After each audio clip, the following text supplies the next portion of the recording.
Graça e paz, amados irmãos e irmãs. Que maravilha, a gente está chegando ao final do nosso Conexão 316 e fomos muito abençoados neste final de semana, recebemos muitas bênçãos da parte do nosso Deus, por meio de tanta gente interessante que está vivendo ministérios tão vibrantes e compartilhando com a gente tudo de bom que Deus tem realizado. E a gente se sente então aí motivado, despertado, acolhido também e acolhida para poder fazer a nossa parte.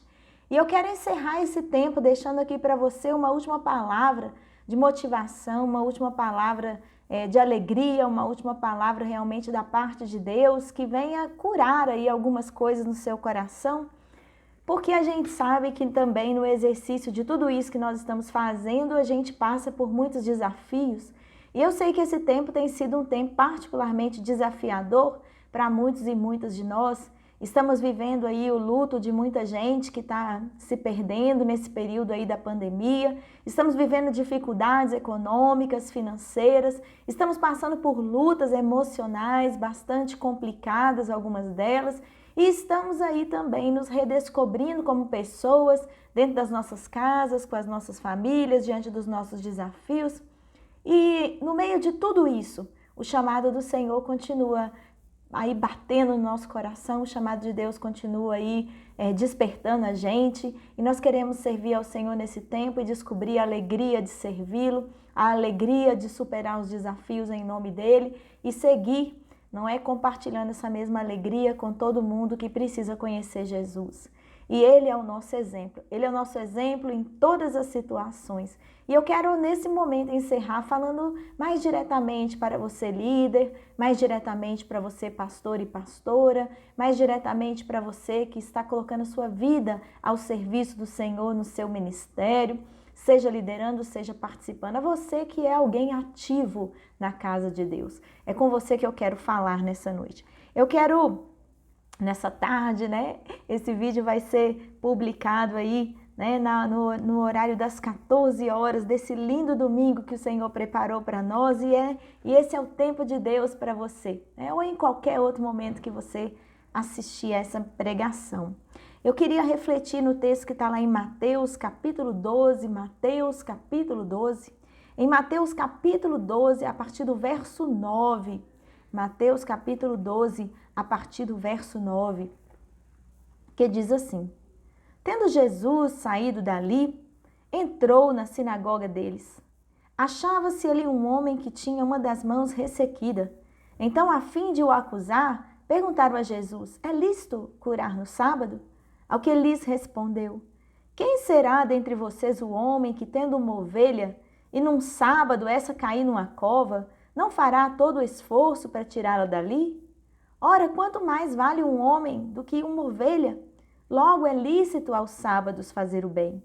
Então Jesus disse ao homem: Estenda a mão. O homem estendeu a mão e ela foi restaurada e ficou sã como a outra. Mas os fariseus, saindo dali, conspiravam contra ele, procurando ver como o matariam. Mas Jesus, sabendo disso, afastou-se dali. Muitos o seguiram, e ele a todos curou, advertindo-lhes, porém, que não o expusessem à publicidade. Tudo isso aconteceu para se cumprir o que foi dito por meio do profeta Isaías: Eis aqui o meu servo a quem escolhi, o meu amado em quem a minha alma se agrada. Farei repousar sobre ele o meu espírito, e ele anunciará juízo aos gentios. Não entrará em discussões, nem gritará, nem fará ouvir nas praças a sua voz. Não esmagará a cana quebrada, nem apagará o pavio que fumega, até que faça vencedor o juízo, e no seu nome os gentios colocarão a sua esperança. Eu fico impressionada, amados irmãos e irmãs, e comovida quando eu olho para Jesus e eu vejo como Jesus tem consciência de quem Ele é. Como Jesus, Ele tem consciência de quem Ele é. Jesus tem consciência disso e isso significa identidade. Alguém consciente de si mesmo é alguém que tem consciência da sua identidade, sabe responder à pergunta: quem eu sou? Essa pergunta ela é fundamental no nosso tempo, saber dizer quem nós somos. Porque nós temos sido definidos muitas vezes pelas coisas de fora. Somos definidos pela nossa filiação, somos definidos pelo nosso emprego, somos definidos pela nossa cidade de origem. Muitos e muitas de nós somos definidos a partir da nossa classe social. Também as pessoas querem nos definir a partir do nosso salário. As pessoas querem nos definir a partir de números. E aí nós passamos a ser o número de um RG, o número do CPF. As pessoas também querem nos definir a partir de qual lugar nós podemos estar, a partir da nossa identidade como homem ou mulher, ou adulto, ou jovem, ou criança, idoso.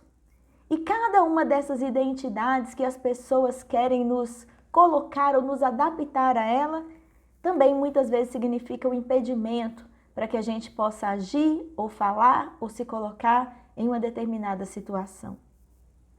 Mas a verdadeira identidade é aquela identidade que a gente toma para nós mesmos e brota de nós. Às vezes são precisos longos períodos de conversão, longos períodos na caminhada com Deus, para que a gente possa descobrir de fato quem a gente é nele. Porque a nossa real identidade está posta em Deus. Diz a palavra do Senhor lá no livro de Gênesis que Deus criou a cada um de nós a sua imagem e conforme a sua semelhança. Então a nossa identidade seria nos identificarmos com aquele que é a origem da nossa vida, sermos identificados e identificadas com Deus. Mas nós muitas vezes permitimos que outras coisas ao nosso redor nos definam de uma maneira tão absoluta que podemos passar toda a nossa vida em busca da gente mesmo. Essa não é uma experiência isolada de poucos seres humanos. Quando a gente olha para a história do próprio metodismo, nós vamos encontrar na experiência do coração aquecido de João Wesley uma busca por essa identidade. Quando ele diz que naquele dia, 24 de maio de 1738, ele foi de má vontade a uma reunião de oração, ele fala que cerca de 15 para as 9, quando eu ouvi alguém ler sobre a fé, a partir do sermão de Martim Lutero, eu senti o meu coração estranhamente aquecido. Eu senti que Cristo tinha perdoado os meus pecados, sim os meus, e me dado certeza da salvação. Mais ou menos isso é que ele vai dizer. Então aquele senso de ser perdoado foi o que lhe deu uma identidade interior que ele vinha buscando há muito tempo. E ele estava buscando em coisas exteriores e ele precisou de uma experiência de profunda convicção interior para que ele mudasse, inclusive, a maneira como ele via a si mesmo. Como é que eu vejo a mim mesma? Como é que você vê a você mesmo? Como é que eu percebo essa identidade em Jesus? Eu vejo que Jesus ele tem um grande reconhecimento da sua missão. Ele tem uma percepção daquilo que ele veio para fazer e ele procura a todo tempo se desviar de qualquer obstáculo que possa impedi-lo de viver a identidade que ele tinha em Deus, inclusive ele mesmo. Sendo Jesus assim, totalmente humano, ele passa pelas mesmas tentações que eu e você passamos. Ele passa pelas mesmas dificuldades e ele vai ter que olhar para essas dificuldades de um jeito que nós, seres humanos normais, digamos assim, talvez ainda não tenhamos aprendido a olhar, mas Jesus é o nosso modelo, devemos olhar para Jesus e aprender com ele. Primeiramente, Jesus tem um senso de vocação que a sua vida é uma vida de serviço. Jesus, ele chega ali numa sinagoga e ele percebe que tem alguém que precisa dele. Um homem que tinha uma das suas mãos ressequidas. É até interessante esse homem estar ali na sinagoga, talvez ele até chamasse atenção, talvez ele estivesse num canto ali separado, porque Jesus logo percebe a presença daquele homem. Porque muitas vezes a dor e a enfermidade e a tristeza das pessoas eram perfeitamente visíveis para Jesus. Porque Jesus tinha um senso da sua missão, ele estava sempre pronto a enxergar as pessoas. E aquela pessoa que quer seguir a Jesus e quer ser proclamadora desse amor com o qual Deus amou o mundo inteiro, precisa ser uma pessoa que tenha atenção para as outras pessoas. Muitas vezes tem gente sofrendo perto de você, tem gente chorando perto de você, tem gente passando as maiores dificuldades perto de você, mas pode ser que você não esteja vendo. E essa é a primeira coisa que eu percebo em Jesus. Ele tem um senso profundo da sua missão e ele está todo o tempo procurando os alvos dessa missão. E os alvos dessa missão são as pessoas necessitadas. Aquele homem necessitado que tinha sua mão ressequida estava ali num dia de sábado.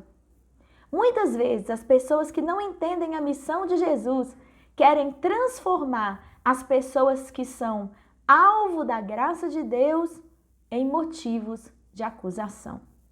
E é assim que aqueles fariseus fazem. Eles veem aquele homem e eles logo observam como Jesus olha para ele. E eles percebem que Jesus está pronto para fazer alguma coisa para mudar aquela situação. E ao perceber isso, eles logo viram para Jesus e transformam ou querem transformar a graça de Deus em motivo de acusação. E eles dizem, é lícito curar no sábado? E então Jesus, ele ressignifica muitas coisas importantes aqui. Porque Jesus tem um senso muito grande da sua missão, como eu disse, em primeiro lugar, ele vê as pessoas. Em segundo lugar, ele ajusta o seu olhar sobre a lei para que a lei transmita a sua melhor perspectiva, que é a perspectiva da vida. Jesus compara aquele moço a uma ovelha e ele diz, se vocês tiverem uma ovelha e ela cair no sábado, num dia, numa cova, num dia sagrado, vocês vão deixá-la ali morrer ou vocês vão fazer um esforço para que ela possa ser tirada dali? Essa é uma das leis que está constante em alguns escritos paralelos de lei dos judeus, como o Talmud ou Talmidim. Em algumas dessas interpretações, alguns rabinos diziam que se uma ovelha caísse no buraco dia de sábado, o dono tinha autorização para tirá-la. Mas se um homem caísse no buraco, teria que esperar até o domingo para tirá-lo de lá. E Jesus está dizendo, uma ovelha não pode valer mais do que um ser humano, porque toda vida é significativa e toda vida é importante. E se uma ovelha é salva, um ser humano deve ser salvo também. Porque muitas vezes, ao longo da nossa jornada, nós transformamos propriedade em coisa mais importante do que pessoas ou vidas. Não é o que a gente tem visto nesse tempo? Nós estamos tratando a criação de Deus como nossa propriedade. E uma ovelha, portanto, se ela dá lucro e ela é uma propriedade, eu posso tirá-la do buraco. Mas se o ser humano não é meu escravo, então ele não é minha propriedade, ele não pode me dar lucro, então eu deixo que ele se perca. É esse confronto que Jesus está fazendo entre os verdadeiros valores do reino de Deus e os valores falsos com que as pessoas interpretam a lei de Deus em seus próprios interesses. E Jesus diz, se um homem cai nesse buraco, como é que a gente não vai tirá-lo? O buraco da enfermidade? O buraco do pecado? O buraco da perdição? Nós não deveríamos fazer todo o possível, ainda mais sendo sábado um dia sagrado, um dia de adoração ao Senhor? Não deveríamos nós mais ainda nos preocuparmos em que o dia sagrado seja exatamente o dia em que a glória de Deus possa transparecer mais? Jesus disse, sim, é lícito curar no sábado, porque todos os dias são dias dignos de se fazer o bem.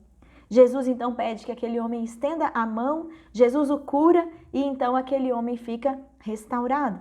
E os fariseus, saindo dali, começam a conspirar contra Jesus. E Jesus, sabendo disso, diz o texto, afastou-se dali. E muitas pessoas foram ao encontro dele e ele a todas curou. Quando eu vejo Jesus tomar essa decisão de sair daquele lugar, porque as pessoas o estavam ameaçando, eu vejo também outra questão da identidade de Jesus. A primeira que eu disse para vocês é uma consciência de missão. A segunda coisa que eu vejo em Jesus é uma consciência de si mesmo. Essa consciência de si mesmo que eu já mencionei não é apenas uma identidade no sentido de saber quem eu sou, mas também uma identidade no sentido de saber quais são os meus limites. E eu percebo que Jesus está aqui entre a possibilidade de dois limites. O primeiro é esse, o medo diante da ameaça dos fariseus. Você teria medo se alguém ameaçasse a sua vida de morte? Você teria medo se alguém pusesse contra você a possibilidade de findar a sua vida, talvez de um modo até violento? Eu não sei você, mas eu teria medo. Porque um dos medos básicos do ser humano, um dos medos que nos ajuda a proteger a gente mesmo, é esse medo que evita que a gente se coloque em situações de risco para nós. Deus colocou esse medo na gente como uma arma de defesa. Então nós temos medo de ser feridos, nós temos medo de sentir dor, e tudo isso é para que a gente se proteja, para que a gente não faça dano a nós mesmos. Quando esses limites são rompidos, muitas pessoas que causam dano a si mesmas é porque tiveram uma parte da sua psique afetada ou por uma doença, por uma depressão, por uma situação muito grave. Porque a maior parte das pessoas vai fazer de tudo para proteger a si mesmas. Logo, não havia nada de errado em Jesus temer ser morto pelos fariseus. Mas ele não pode ficar à mercê do seu medo. E é isso que eu vejo aqui em Jesus. Ele sai de perto para que a ameaça dos fariseus não se torne algo tão traiçoeiro, tão complicado, que impeça Jesus de fazer a vontade de Deus. Porque ele tem consciência de si mesmo, ele sabe que esse medo, embora sendo natural, não pode sobrepujar a obra que Deus tem na vida dele. Então ele sai dali. E eu fico pensando, amados irmãos e irmãs, como a gente na liderança tem muito medo dos nossos críticos. A gente tem muito medo das pessoas que possam falar algo que venha nos desestruturar de uma tal maneira que a gente não tenha mais condições de seguir adiante. E esse medo muitas vezes nos paralisa. Esse medo muitas vezes nos coloca diante de uma realidade que nosso ministério fica comprometido. Muita gente se entrega a esse medo e esse medo o paralisa. Jesus teve este receio, mas ao saber disso, ele afastou-se da fonte da ameaça. Ele não permitiu que aquela ameaça parasse a obra que ele tinha para fazer. A segunda parte, ou o segundo viés que eu vejo na consciência de si mesmo que Jesus demonstra, é também ao contrário. Se alguém muitas vezes tem medo dos adversários, essa pessoa também precisa ter receio dos elogios e dos favorecimentos. Jesus cura muitas pessoas, mas advertiu a elas que não expusessem a publicidade. E muitas vezes eu fico pensando, por que será que Jesus fez isso? Que ele não queria que ninguém soubesse dos milagres que estavam acontecendo? É porque ele queria fazer a obra de Deus em oculto? Não. Jesus queria evitar o orgulho. Jesus queria evitar que aquilo lhe subisse à cabeça e o desviasse do foco que ele tinha diante do Senhor. Há um determinado momento em que Jesus vai se aproximando da cruz, em que ele não esconde mais as suas intenções, seus milagres ou suas palavras, em que cada vez vai ficando mais evidente para Jesus que o caminho da cruz é o caminho que realmente ele irá tomar. Então Jesus agora assume de maneira muito mais evidente aquilo que ele tem feito, porque agora ele já está percebendo a direção das coisas. Mas em todo o tempo que as pessoas quiseram elogiar Jesus ou colocá-lo em uma situação que ele poderia viver o poder desse mundo, que ele poderia assumir o governo desse mundo, que ele poderia ser o novo rei de Israel, por exemplo, Jesus foge. Jesus quer escapar de um reconhecimento que possa exacerbá-lo na vaidade. Então, de um lado existe o medo e do outro lado existe a vaidade. E nesses dois extremos, o líder precisa se mover. Ele não pode ser paralisado pelo medo e ele não pode ser desviado pela vaidade. E eu tenho dito a muitos pastores e pastoras e a muitos líderes de igreja com quem eu tenho trabalhado que a vaidade é um dos nossos maiores pontos fracos. Quase toda pessoa que exerce liderança pode incorrer em algum tipo de vaidade.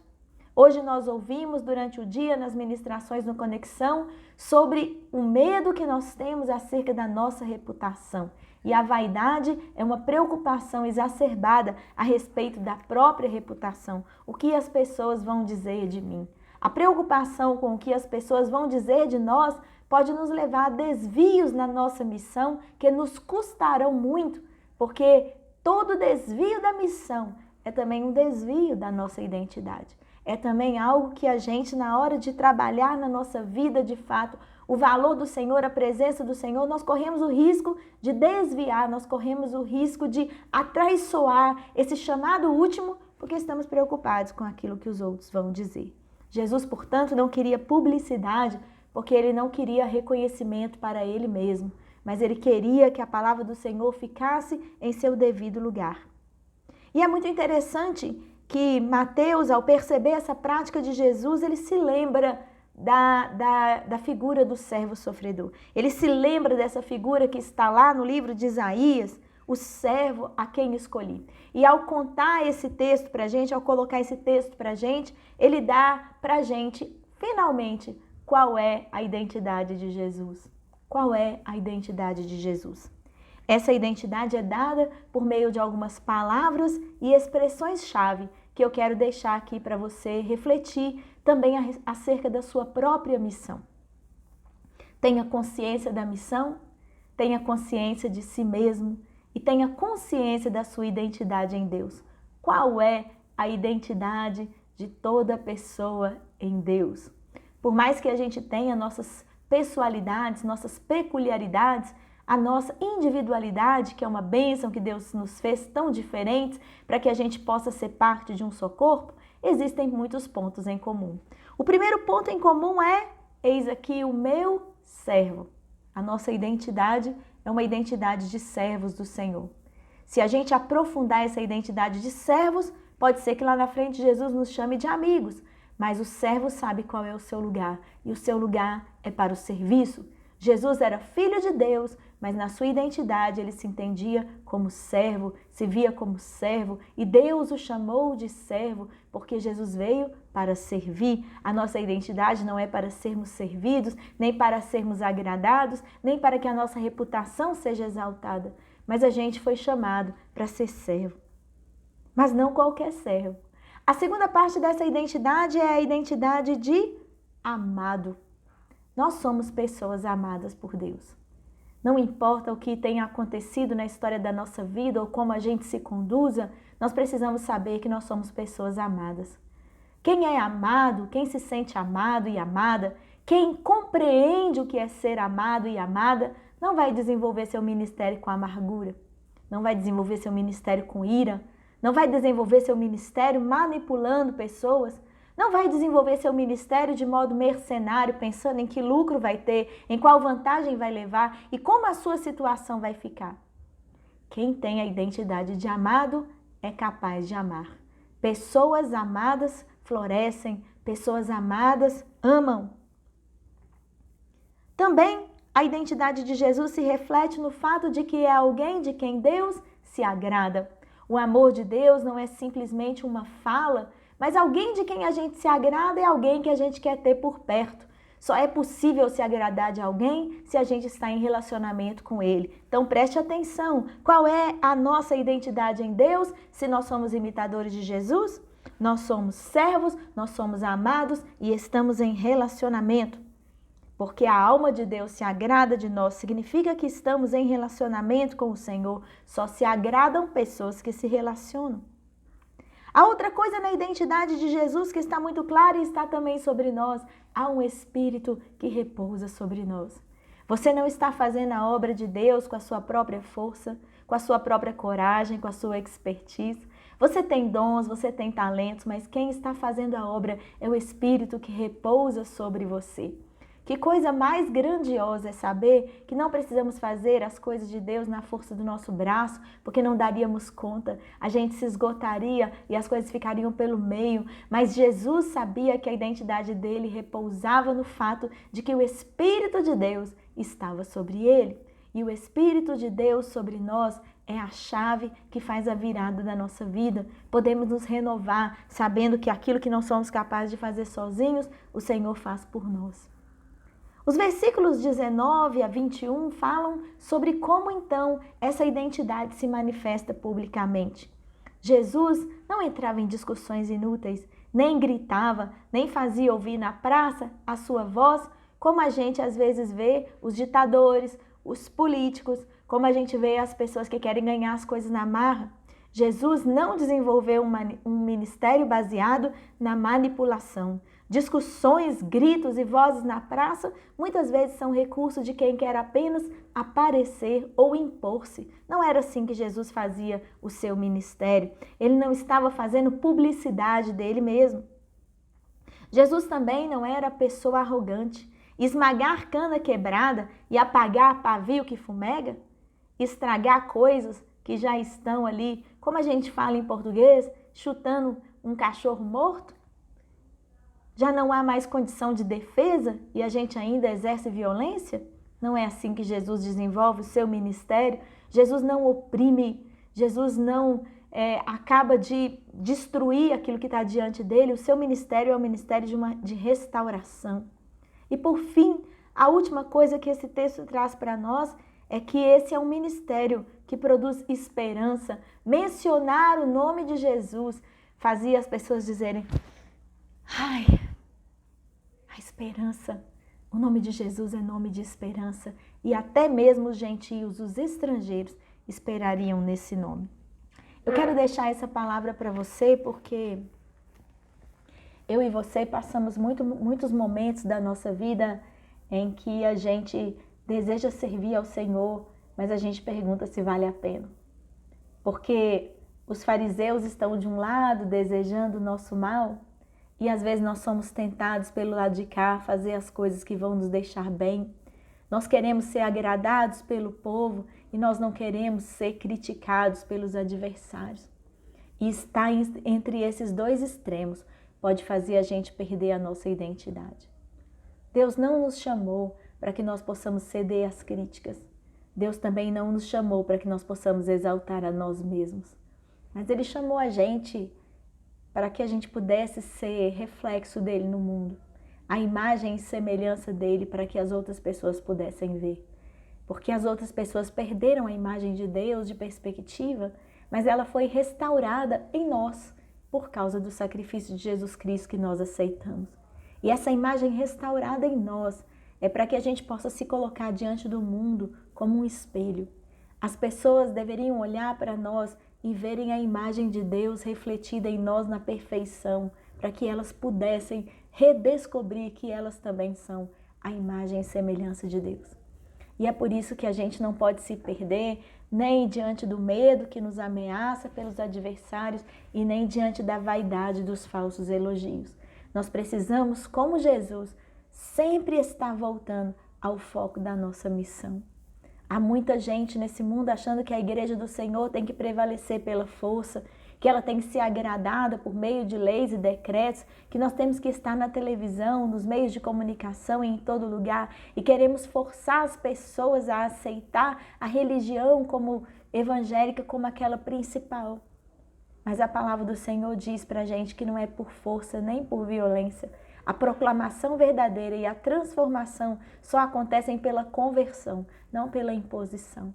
Jesus nos mostrou isso. E porque Jesus tinha clareza de quem Ele era em Deus, Ele podia curar a muitos. Amados irmãos e irmãs, há muita gente ferida, há muita gente morrendo, há muita gente doente, precisando da cura do Senhor. Aonde você está? Aonde eu estou para que essa cura aconteça? Será que nós estamos com medo dos fariseus? Será que nós estamos atrás do elogio da multidão? Se nós estivermos em qualquer um desses extremos, não poderemos fazer o que o Senhor nos chamou para fazer.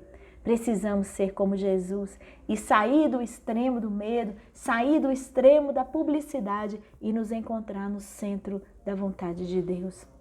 Esse centro onde toda tensão acontece, porque o centro da vontade de Deus, eu costumo dizer, é como o centro da teia da aranha. É de onde a aranha sente, ali no centro da teia, ela sente tudo que está acontecendo ao seu redor. Estar no centro da vontade de Deus não é estar isento de nenhum problema, não. É estar no olho do furacão, aonde a gente pode observar que qualquer passo que a gente der, para um lado ou por outro, a gente pode ser destruído. Mas no olho do furacão, absurdamente, estamos seguros. E a paz. Mesmo que tudo ao nosso redor esteja complicado, ali no centro da vontade de Deus, nós conseguimos ter uma perspectiva correta de nós mesmos. Era ali que Jesus estava. E nesse lugar que Jesus estava, ele sabia que ele era servo, que ele era amado e que ele estava em relacionamento com Deus. Eis aqui o meu servo, o meu amado, de quem a minha alma se agrada.